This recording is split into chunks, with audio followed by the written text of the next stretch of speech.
Excuse me sir, personal সেক্রেটারির সাথে 1 লাখ টাকার জড়োয়া set দেখলে লোকে ভাববে আমাদের মধ্যে নিশ্চয়ই কোনো সম্পর্ক আছে। নেই বুঝি? থাকলে আপনি বলুন।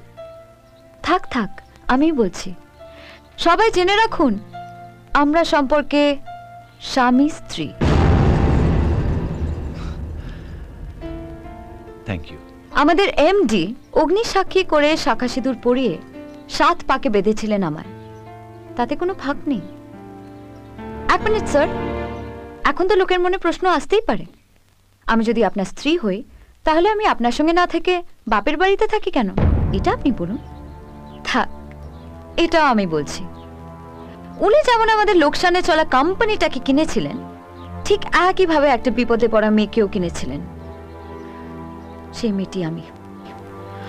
ও সরি সরি সরি সরি, ভুল বললাম। উনি আমার সঙ্গে কন্ট্রাক্ট ম্যারেজ করেছিলেন, 1 বছরের এগ্রিমেন্ট। এই 1 বছরের মধ্যে যদি ওনার আমার প্রতি ভালোবাসা জন্মায়, তাহলে আমি ওনার স্ত্রী হয়ে থাকবো সারা জীবনের জন্য, না হলে উনি আমায় ছেড়ে দেবেন। ভালোবাসাও জন্মালো না, উনিও আমায় ছেড়ে দিলেন।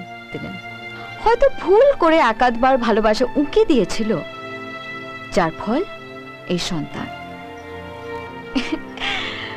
আনন্দের সংবাদ, আজকাল ওনার আমার প্রতি ভালোবাসা আবার জেগে উঠেছে। তাই আমার জন্মদিনে উনি অফিসের স্টাফদের 1 মাসের বোনাস দিয়েছেন।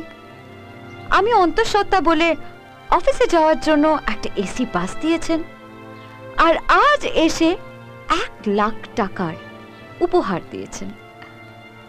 পল্লবী, রাহুল যাই করুক তোমার জন্য করেছে, তোমাকে ভালোবেসে করেছে। মাফ করবেন, আমি আপনার ছেলেকে ভালোবাসি না। তাহলে নিমন্ত্রণ করে ডেকে এনেছিলি কেন? সবার সামনে এদের অপমান করার জন্য? না, আমার পেটের বাচ্চার জন্য।